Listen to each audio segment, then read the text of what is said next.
Hey, fellow 29ers, I have some exciting news to share with you all. Gigi is on a mission, and trust me when I say she's just getting started. She has some big plans in store for us. While we were eagerly waiting to learn more about the remarkable molecule that holds the blueprint of life, namely our DNA, she announced that we were going to Haiti. Brace yourselves, folks, because we are in for an adventure we will never forget. As we prepare for our upcoming journey, let's take a moment to learn some exciting facts about Haiti. Did you know that Haiti was originally Haiti? This name is significant because it reflects the country's history and culture. The Taino people named the island Haiti, which means land of mountains. Another fascinating fact is that Haiti is recognized as the world's first black-led republic and the first independent Caribbean country. It's an incredible achievement for a small island that fought for its freedom from the French.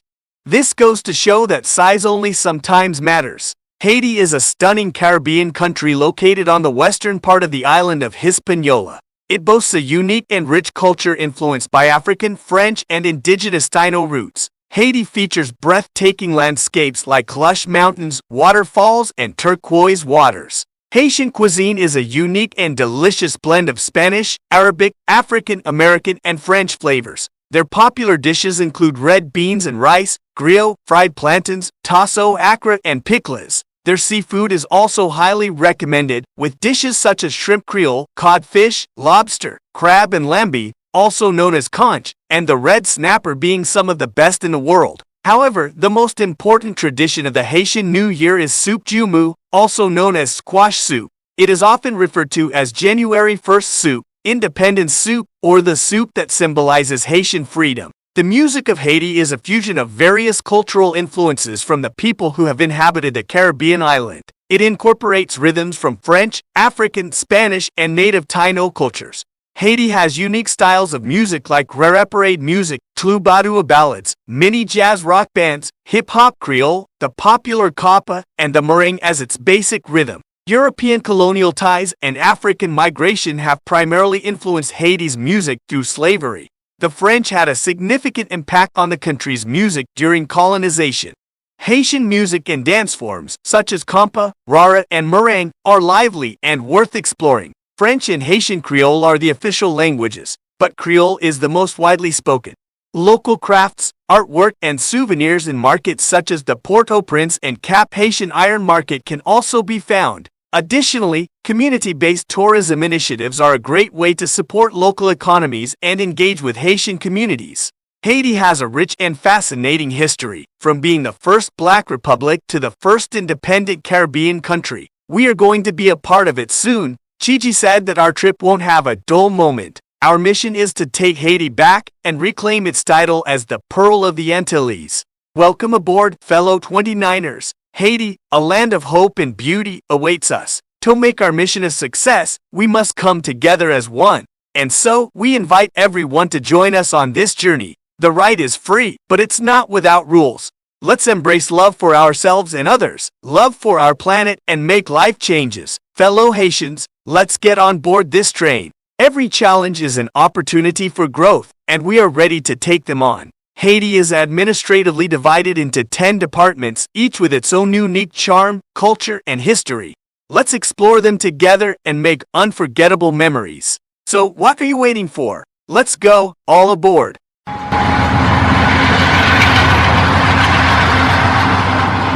Hello 29ers. As Caleb just announced, we have decided to take a trip to Haiti instead of sticking to our regular schedule. Given the current situation in Haiti, it is the right thing to do. However, it is worth noting that we had already planned to visit Haiti anyway. In previous episodes 12 and 13, we discussed the possibility of Haiti becoming a blue zone, an idea one of our fellow 29ers suggested. Let me explain a blue zone for those new to our podcast. Blue zones are places where people live longer, healthier, happier, and have lower rates of chronic disease than anywhere else. In those two episodes, we discussed the word ikigai, a Japanese concept that means your reason for being. Iki in Japanese means life, and gai describes value or worth.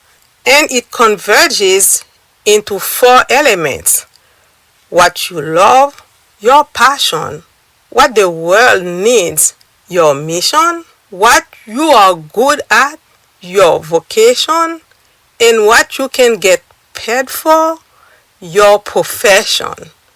If you look at these four elements of the Ikigai, you will see that purpose is life. Without purpose, there is no life. As fellow 29ers, we have a life on this train. And we are not just breathing because we have a purpose. Or, as I would say, we have Ikigai. So let's make our Ikigai make Haiti a blue zone. Given all the turmoil in Haiti, now is the time to revisit the idea that most of you believed was an impossible dream.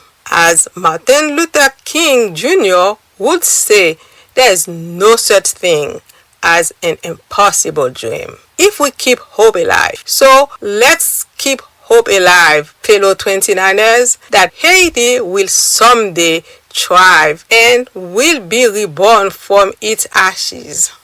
Let's embark on our new mission. We can consider this one of our Ikigai purposes.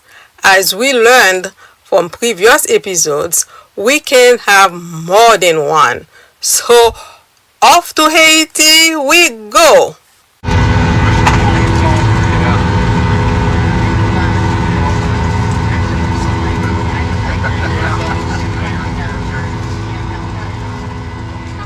Hello Haiti! We are the 29ers and we bring a heart full of hope that this beautiful paradise will flourish again.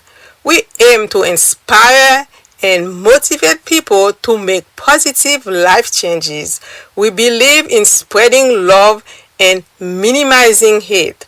We also strongly believe in caring for our planet and having fun. Our podcast exclusively focuses on health, wellness, lifestyle, and the environment.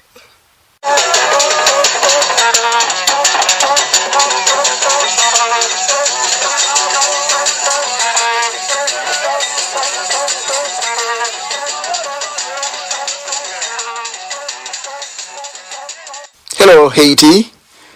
We miss coming to visit you, not just for leisure, but also to do missionary work. Unfortunately, due to security concerns, we had to stop coming. But I assure you that all of our missionaries felt that Haiti was a paradise, even with the hard work we put in every day. We used to see over 300 patients a day, starting at 8 a.m. and finishing past 6 p.m. But that didn't stop us from enjoying the beach and the delicious food. The satisfaction of helping others is unmatched. We know that making Haiti a blue zone is challenging, but we are committed to keeping hope alive. We believe that together we can make miracles happen. We invite everyone to join us on this journey towards staying forever 29. However, a strong government is needed to address the current issues in Haiti. This would be the first miracle we need to make happen. From your mouth to God's ears. Haiti indeed needs a strong government. Let's discuss these circumstances in an orderly manner. Come on board, people, and join us on this journey to make Haiti flourish again. We have prepared 7 critical questions that we hope can help move Haiti forward. In this episode, we will discuss two of them. Number one, will a savage government work in Haiti with all that is going on right now? And what steps should be taken? Number two, why does the United States believe Haiti needs a babysitter? Number three, how do you learn from your mistakes so you don't repeat them? Number four, what questions should Haitian citizens ask their presidential candidates to avoid repeating past mistakes? Number five, how can we encourage self-sustainability in Haiti and reduce dependence on foreign aid? Number six, why is it important to recognize the significance of purchasing locally produced goods? Number seven, what is the most effective way to finance education to ensure every child can access schooling? Dr. G, you want to start with the first one? Certainly, I'll be happy to do that. This is a fundamental question that deserves your guys' full attention. And we would also appreciate some feedback. Given everything that is currently happening, the question is whether a salvage government would be viable in Haiti. If so, what steps would be necessary to make it happen?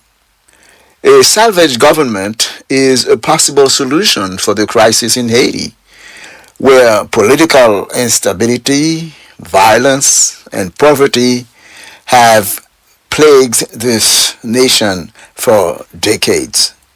A salvage government would aim to bring together different political and social actors to agree on a shared vision and agenda for the country's recovery and development. He would also seek to address the root causes of the conflict, such as corruption, human rights violations, and lack of essential services. A salvage government would need to have the support of the Haitian people, the international community, and the regional organizations. Some steps to establish a salvage government include holding a national dialogue to identify the main challenges and priorities for the country and creating a roadmap for the transition. Some of the main challenges could be ensuring a peaceful and credible electoral process, restoring constitutional order, improving governance and accountability, enhancing social cohesion and participation, and addressing the humanitarian crisis. The humanitarian crisis in Haiti is characterized by widespread food insecurity, malnutrition, displacement, health risks, and protection issues. It has been exacerbated by natural disasters such as earthquakes and hurricanes and the COVID-19 pandemic. Forming a broad-based and inclusive government that represents the diversity of Haitian society and has the legitimacy and capacity to implement the agreed reforms. The government should also establish mechanisms for transparency, oversight, and involvement of civil society and other stakeholders in decision making. The leader of a salvage government should have the trust and respect of the Haitian people and can act as a mediator and a facilitator among different factions. The leader should also have the vision, skills, and experience to manage the country's complex challenges. Strengthening the security sector and the rule of law to ensure public order, protect human rights, and combat impunity. The security sector should be reformed to ensure its professionalism, accountability, and respect for human rights. The justice system should be independent, accessible, and fair. The perpetrators of human rights violations and corruption should be held accountable and brought to justice. Launching a comprehensive reconstruction and development plan that addresses the population's humanitarian, social, economic, and environmental needs. The plan should be based on a thorough assessment of the needs and priorities of the people and should be aligned with the national visions and agenda. The plan should also mobilize adequate resources from domestic and international sources and ensure the efficient and effective use. Promoting national reconciliation and healing to overcome the divisions and trauma caused by the conflict. The reconciliation process should involve dialogue, forgiveness, reparations, and recognition of the victims. The healing process should provide psychosocial support, education, and cultural activities to foster resilience and hope. Overall, a salvage government is crucial for restoring stability and peace to a country facing social strife and civil war. It promotes reconciliation, dialogue, and rebuilding trust among factions and addresses grievances such as inequality, injustice, and marginalization. A salvage government requires strong leadership, effective governance, and a commitment to building a more peaceful and prosperous future for Haiti. It is concerning that the Prime Minister suggests holding an election by mid-2025. What is the reasoning behind the statement made on Wednesday, February the 28th, 2024? Is he waiting for the Kenyans to come and hold his hand or teach him how to hold an election? Now, let's move on to the second question on our list.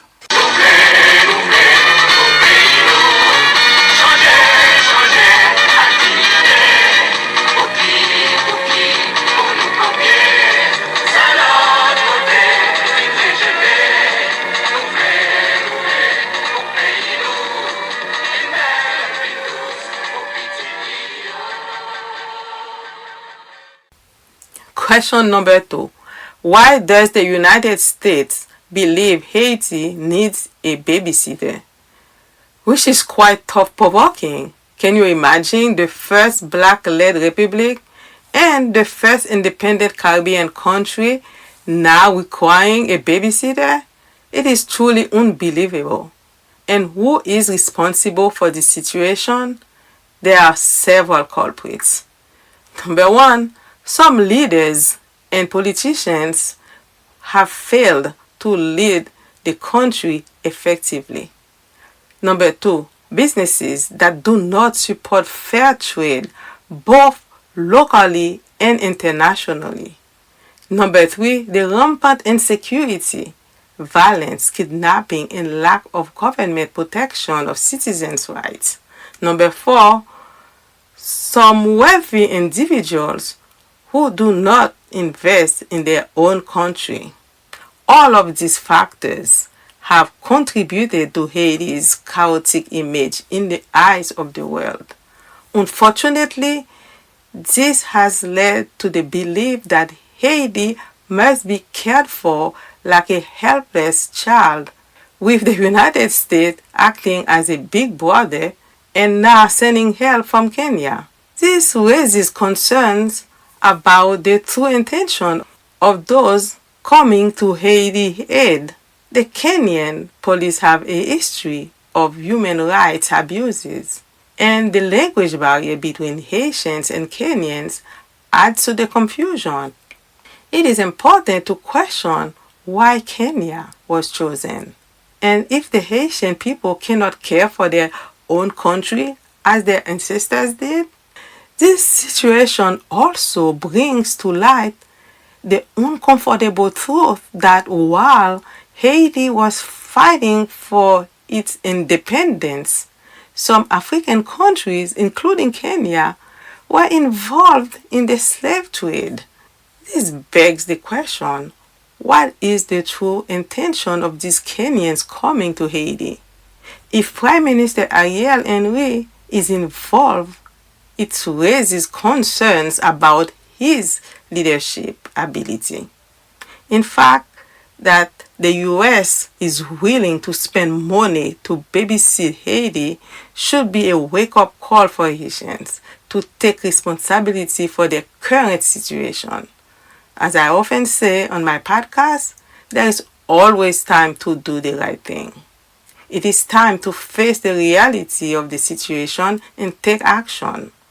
For the sake of the country, it is crucial to put an end to the violence and senseless killings.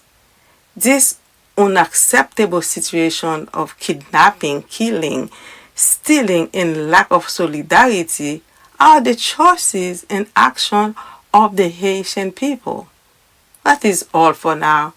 In our next episode, we will continue to address some other questions. Let's remain hopeful and united in our effort to support Haiti. Together we are stronger and goodness will prevail. Please continue to support and share this podcast with others, sending love and peace to all. We would like to share with you a powerful and inspirational song by Ansi and Yol de Rose called Nous voulons pour pays changer, which means we want the country to change. This song embodies the hope and desire for a better future for Haiti. Its lyrics remind us that change must begin with us and that we must work together to create a brighter tomorrow. We encourage you to take a moment to listen to this song and reflect on its message. For those who do not speak Creole, we will provide an English translation on Gigi's Forever 2019 Podbean website and Facebook page. Let us all be inspired and empowered to make a positive change for our beloved Haiti. Enjoy!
Bonne démagogue, Calvin pour bafouer nous les techniciens qui comptent pour nous mettre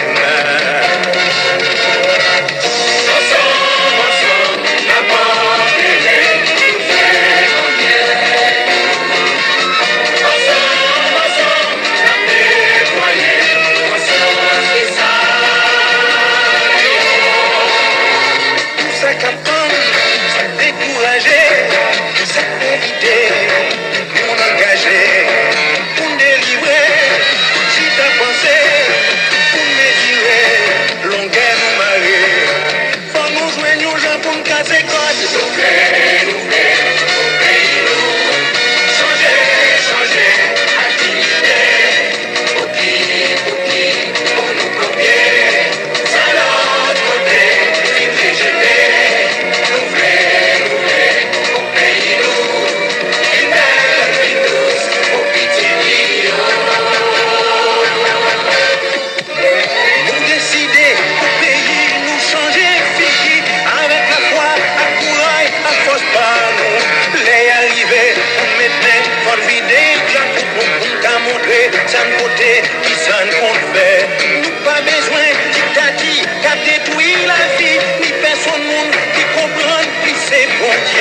respect yon gen pou l'autre.